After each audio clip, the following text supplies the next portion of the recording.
the bumpers. Bumpers are for kids. You know, what are you, 2 years old? You don't want the bumpers. Life doesn't give you bumpers. What's it like to grow up? It seems like a question we should all be able to answer, but the answer isn't simple, because there isn't just one. Growing up is something that happens to everyone, yet each person's experience is different. There's no manual, no set path. It's an art, shaped by our circumstances, choices, and the people around us. For some, it's smooth. For others, anything but. And for most, it's somewhere in between. We're all making it up as we go, but some have an easier time. Not just because they're better at improvising, but because their script is easier to rewrite. Some start with a blank page, others inherit a story filled with obstacles, where improvisation isn't about creativity, it's about survival. For Mooney, growing up is about making the most of what she has. Yeah, lady, be quiet. Set in the budget Magic Castle Motel just outside Disney World, Sean Baker's The Florida Project explores childhood in the unmagical reality of life on America's poverty line. While her young mother Haley scrapes by, hustling the tacky tourist world around them, Mooney, restless, mischievous, and imaginative, turns her harsh reality into an adventure. Hey guys, don't you live over here? Yeah, but we have more things to show you. Come on. Telling a story through the eyes of a 6-year-old is bold. Many assume kids' interactions are trivial, but in reality, they can be the most direct and truthful, grappling with real issues just in their own way. For Mooney and her troublemaking friends, hardship fades as they escape into their own magical kingdom, where freedom means roaming wild, spitting on cars, and eating ice cream every day. The cinematography, with its warm, storybook tones and a child's eye perspective, immerses us in Mooney's world. It's a freedom reminiscent of Huckleberry Finn and Stand By Me, pure, unsupervised adventure. But watching on, you see what Mooney doesn't. Risk. And it's the first sign of reality creeping into her fantasy. Few adults shape Mooney's life. The most steady is Bobby, the motel manager, played by the brilliant Willem Dafoe.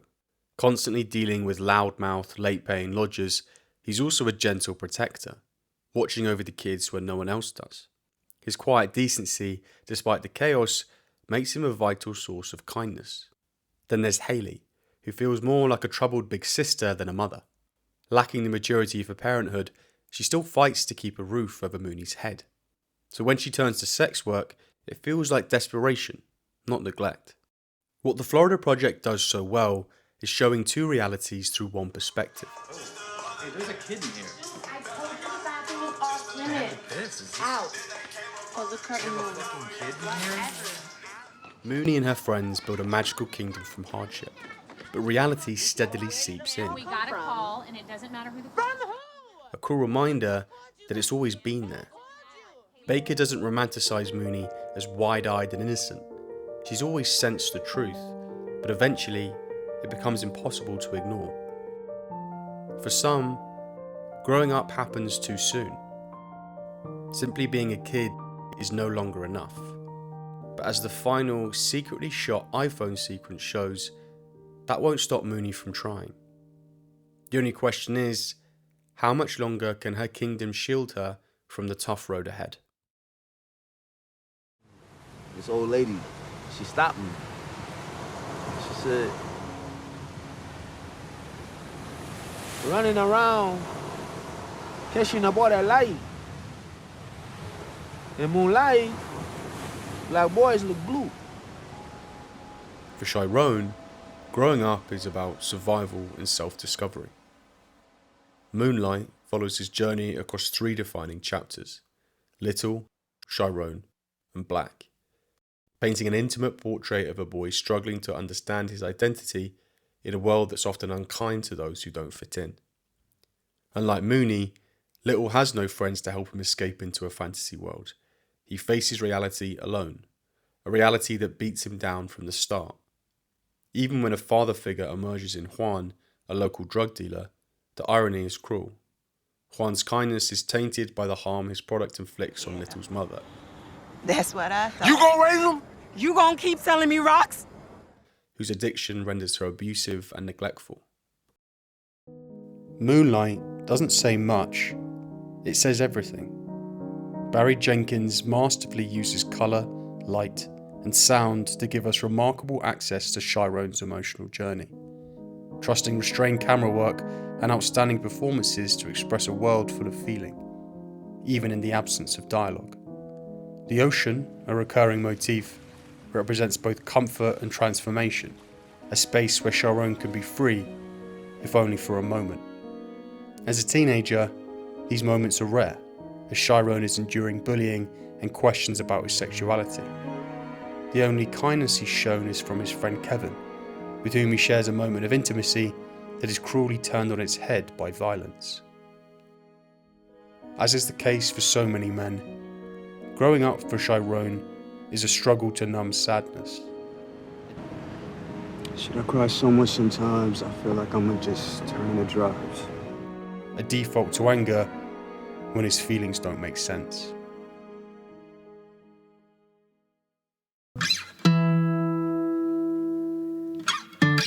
Everything that we do exclusive, make sure that it's all inclusive. I was taught make no excuses. In the final act, we meet Black, an unrecognisable reinvented ex-convict now trapping out of Atlanta, Georgia.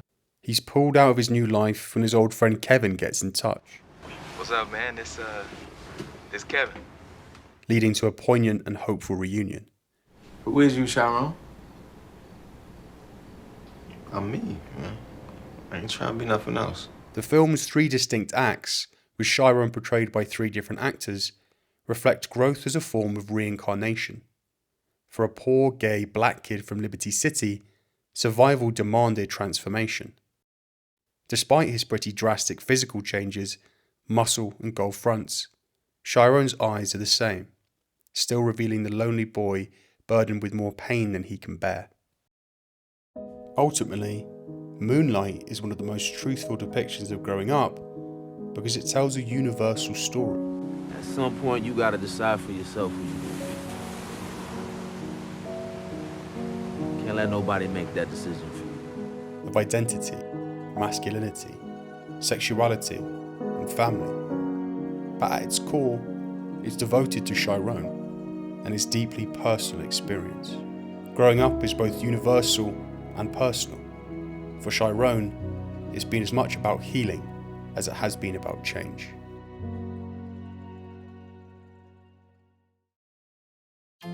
For Mason, growing up is about navigating change in his world, within himself, and in that fleeting passage of time that only becomes clear in hindsight. Richard Linklater's Boyhood is a cinematic experiment filmed over 12 years with the same actors, capturing the experience of growing up through a mosaic of moments, some big, many small, but all meaningful in shaping a life. Its real-time approach mirrors how life feels. Change happens slowly, identities form gradually, and meaning often emerges only when we look back. I was really looking for those little things. I wanted the film to feel like a memory, really, of like him maybe looking back over his childhood from the vantage point of the young adult that he is at the end. And by the end, it has that exact quality, leaving you thinking, where did the time go? Mason is a thoughtful kid, curious about elves, whether a pencil sharpener can grind rocks,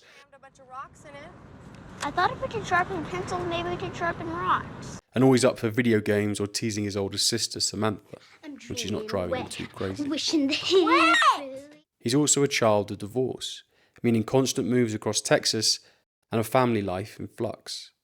Their mum, Olivia, takes on single parenthood stoically, but the weight of it is evident from the start. I was someone's daughter, then I was somebody's mother.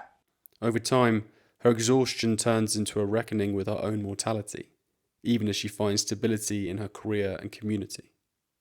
Every decision she makes is for her kids, but her desire for a complete family often backfires, bringing in stepfathers whose presence does more harm than good.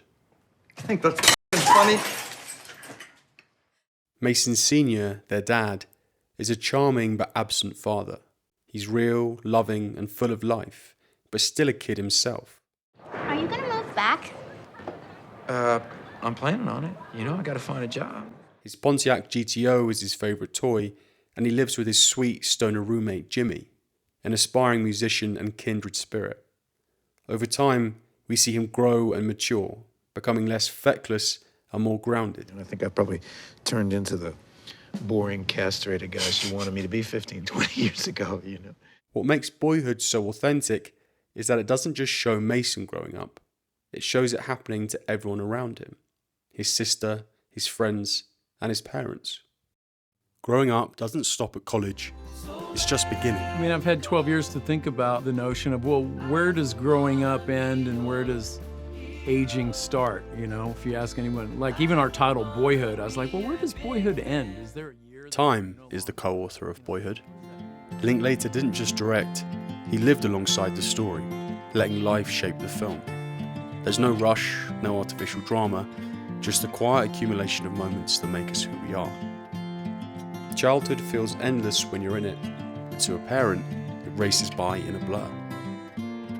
When it's over, it doesn't leave a clear, linear story, just scattered memories stitched together by feeling.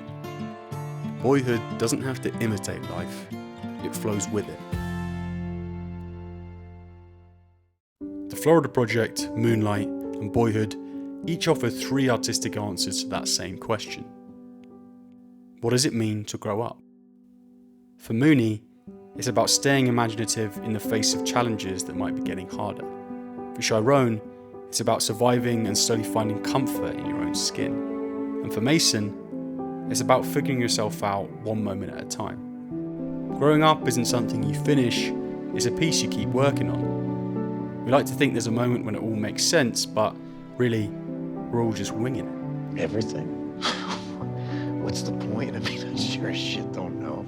I mean, but neither does anybody else, okay? We're all just winging it. So don't stress if you haven't figured it out yet. No one really has. And whatever your answer to that question is, you're probably on the right track. Because the best part of growing up is, you get to decide what it means.